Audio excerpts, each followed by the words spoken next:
भ्रष्टाचार और परिवारवाद गरीब का सबसे बड़ा दुश्मन होता है।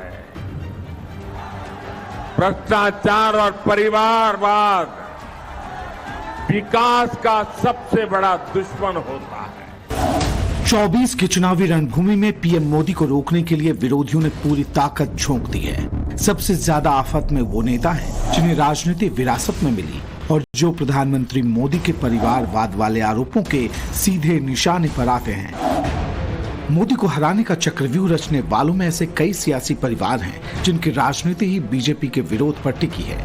इन्हीं परिवारों में एक है सैफ का समाजवादी परिवार।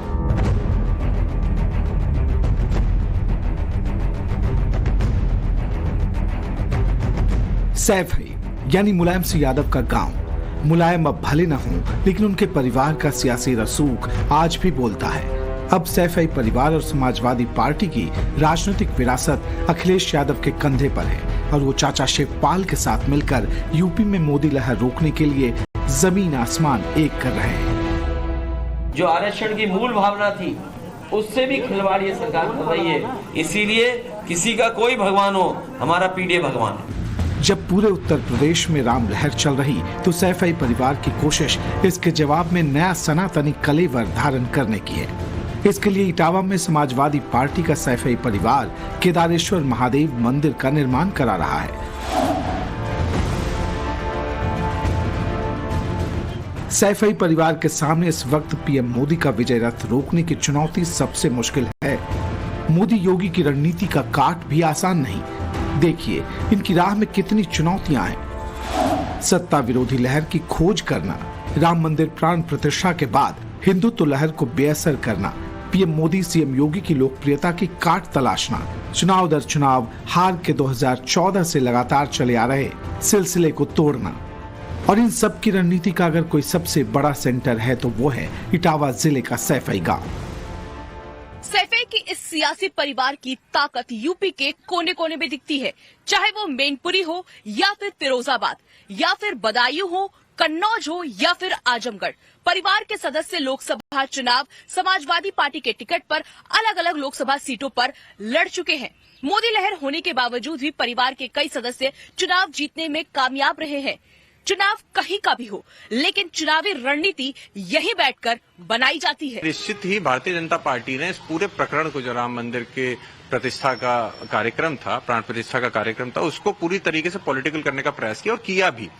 लेकिन मैं समझता हूं आने वाले समय में इसका फायदा भारतीय जनता पार्टी को नहीं हो, क्योंकि हम देख रहे हैं, आप ट्विटर पे देख लीजिए या न्यूज चैनल्स के माध्यम से देख लीजिए, किसान आंदोलन चल रहा है। सैफई परिवार का पूरा फोकस इस बात पर है कि बीजेपी को किसी भी तरह से राम लहर का फायदा न मिलने पाए। इसके लिए पूरा परिवार बीजेपी पर धुआंधार हमले बोल रहा। अखिलेश यादव से लेकर चाचा शिवपाल और राम गोपाल यादव की लाइन लेंथ भी एक जैसी दिखती है। भाजपा तिगड़मबाज पार्टी है। भाजपा दूसरों को धोखा देने वाली पार्टी है। भाजपा से कोई ईमानदारी की उम्मीद मत करना। अगर आप भारतीय जनता पार्टी से ईमानदारी की उम्मीद करते हो तो अपने आप को आप धोखा दे रहे हो। खुद अध्यक्ष जी को नहीं निमंत्रण मिला था तो हम लोगों को कहां ले जाते, लेकिन हम अपने नेता विरोधी दल को कहेंगे हम लोगों के लिए अलग से व्यवस्था कराएं, तब जाएंगे। हम जानते हैं कि ऊपर से बम बरसाए जा रहे हैं किसानों के ऊपर, ऐसा कभी देखा सुना नहीं होगा। पीछे देख, सड़क पर कीलें गाड़ी जा रही, लगातार हिंसा होता जा रहा है। किसान आंदोलन भाई शांतमय तरीके से आ रहे हैं, आपको दिल्ली आने नहीं देना चाहते उन्हें, तो फिर हिंसा किसान जिम्मेदार, उसके लिए नहीं प्रशासन जिम्मेदार। पहले समाजवादी परिवार मुलायम की तरफ से तय किए गए चुनावी समीकरण पर ही अपने दांव चला करता था, लेकिन नए दौर में राजनीति की बिसात तेजी से बदल रही। अखिलेश यादव को लगने लगा है कि सिर्फ मुस्लिम यादव वोट बैंक के आधार पर 2024 की वैतरणी को पार करना आसान नहीं। इसलिए सबने मिलकर पीडीए का फॉर्मूला तय किया और पिछड़े, दलित और अल्पसंख्यकों की तिकड़ी बनाकर 24 में खेला करने की रणनीति तैयार की। ये मुलायम सिंह यादव के दौर से बिल्कुल अलग है। सैफई का समाजवादी परिवार भले ही मुलायम की विरासत को आगे बढ़ा रहा हो, लेकिन जिस तरह मुलायम बीजेपी की तरफ से किए जाने वाले मुल्ला मुलायम वाले तंज से बेफिक्र दिखा करते थे, अब उसमें बदलाव आया है। अखिलेश से लेकर चाचा शिवपाल और रामगोपाल तक इस बात को लेकर सावधान है कि उनकी पार्टी को बीजेपी का प्रचार तंत्र कहीं एक जाति और जमात विशेष की पार्टी न साबित कर दे।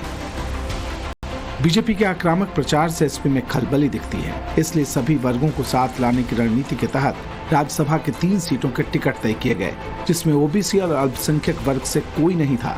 इस पर चाहे जो भी बवाल मचा हो, लेकिन परिवार ने साफ संदेश दे दिया है कि मोदी से लड़ना है तो सिर्फ रणनीति ही नहीं बदलनी होगी, बल्कि समीकरण भी बदलने होंगे। हालांकि समर्थकों को यकीन है कि जीत एसपी की ही होगी।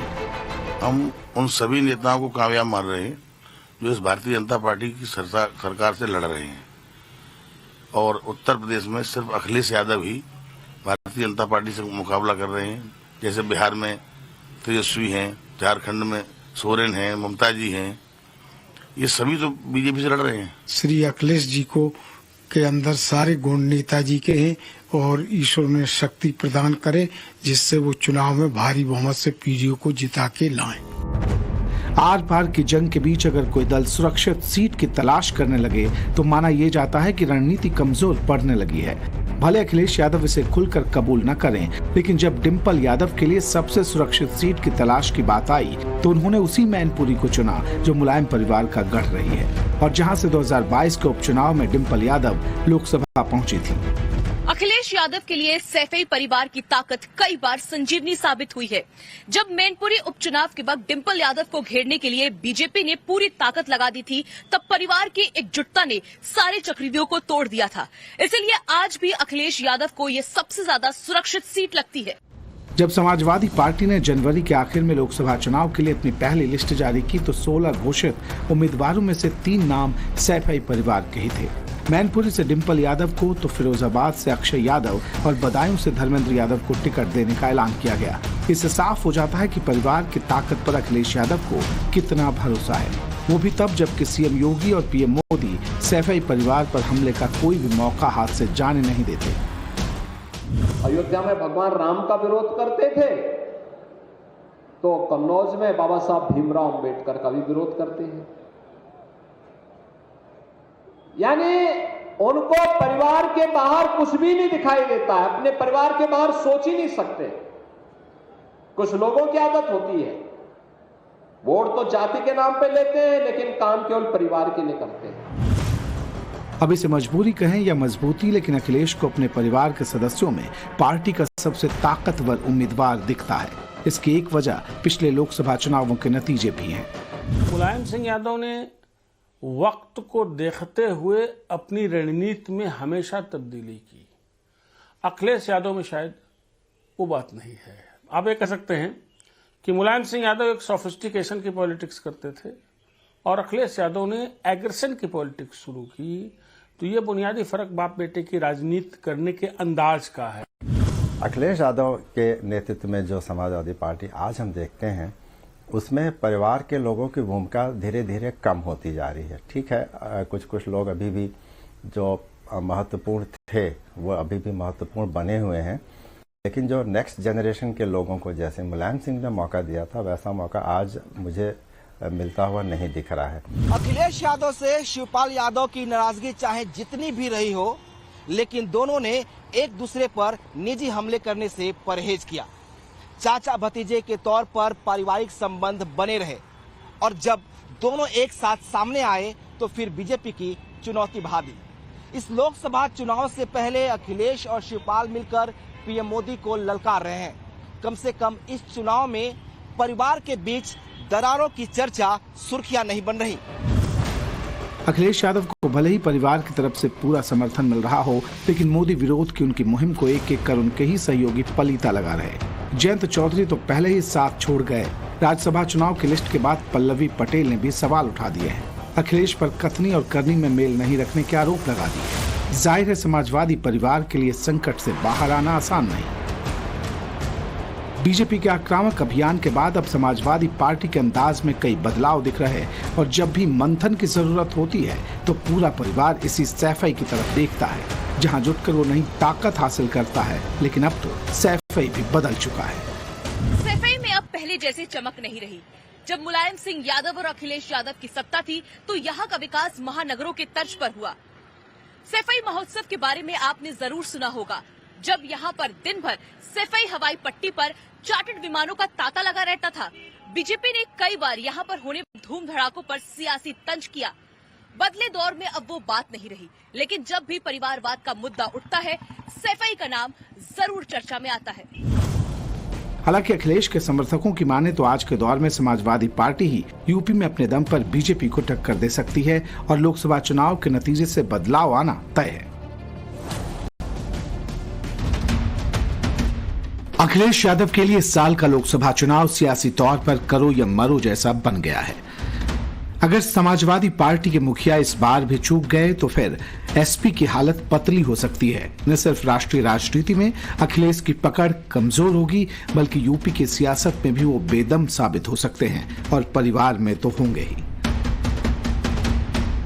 जो उनके वीक लिंक्स थे, जो उनकी कमियां थी, उसको भारतीय जनता पार्टी यानी नरेंद्र मोदी ने पकड़ा। तो स्वाभाविक सी बात है कि नरेंद्र मोदी के फॉलोअर्स समाजवादी पार्टी या मुलायम सिंह के फॉलोअर्स से कहीं ज्यादा हैं और काफी ज्यादा हैं। तो परिणाम उसी दृष्टि से प्राप्त हो रहा है। प्रधानमंत्री मोदी के साथ मुलायम सिंह यादव की भी आर पार की जुबानी जंग हुआ करती थी, लेकिन निजी रिश्ते भी उतने ही मधुर थे। लेकिन आज के दौर की चुनावी जंग सिर्फ और सिर्फ तलखी से भरी दिखाई देती है। ऐसे में सैफई परिवार पर बीजेपी की तरफ से निशाना साधने में पहले से ज्यादा तेजी आने वाली है। कभी प्रधानमंत्री नरेंद्र मोदी भी सैफई आए थे। न्योता मुलायम सिंह यादव ने दिया था। 2018 में जब अखिलेश यादव के भतीजे तेज प्रताप यादव की शादी थी, तब दादा मुलायम सिंह यादव ने प्रधानमंत्री नरेंद्र मोदी को न्योता भेजा था। प्रधानमंत्री मोदी और मुलायम की बातचीत खूब चर्चा में रही थी, लेकिन अखिलेश यादव के दौर में निजी संबंधों पर बर्फ जमी दिखती है। योगी आदित्यनाथ और प्रधानमंत्री नरेंद्र मोदी अक्सर सैफई परिवार पर तीखा हमला बोलते हैं, जिसका पलटवार अखिलेश यादव करने से नहीं चूकते हैं। मुझे लगता है कि ये चुनौती मोदी की ओर से या भाजपा की ओर से तो जो है वो तो है ही, लेकिन समाजवादी पार्टी को अपने अंदर भी एक ऐसा मजबूत कोर इश्यूज का एक वो निकालना पड़ेगा कि हम अपनी पार्टी को इन चीज़ों पे, इन पॉइंट्स पे आगे ले जाना चाहते हैं, जिसमें हमें लोगों को अपने साथ जोड़ना है। सैफई परिवार को आज के दौर में भले ही अखिलेश और शिवपाल से जोड़कर देखा जाता हो, लेकिन सच तो यह है कि बीजेपी की विचारधारा की यहाँ भी घुसपैठ हो चुकी है। डिंपल यादव और अपर्णा यादव इसी परिवार से हैं। इस लिहाज से मुलायम परिवार का बीजेपी से भी नाता है। मुलायम की सियासी विरासत की दावेदार डिंपल यादव की तरह अपर्णा यादव भी हैं। खबर है कि समाजवादी पार्टी डिंपल यादव को मैनपुरी से टिकट दे रही है और दावा ये भी किया जा रहा है कि इसी तरह बीजेपी में भी अपर्णा यादव का कद बढ़ सकता है। राजनीति की पिच पर कब कौन सी गेंद किसे कितनी बढ़त दिला दे या खेल खराब कर दे, ये कोई नहीं जानता। इसलिए बीजेपी अखिलेश को कमजोर बताते हुए भी सावधान है, क्योंकि उसे मालूम है कि अगर मुस्लिम वोटरों का किसी एक पार्टी की तरफ पहले की तरह ध्रुवीकरण हुआ तो कई सीटों पर मुकाबला आर पार का हो सकता है और इससे मिशन 80 फतह करने में दिक्कत होगी।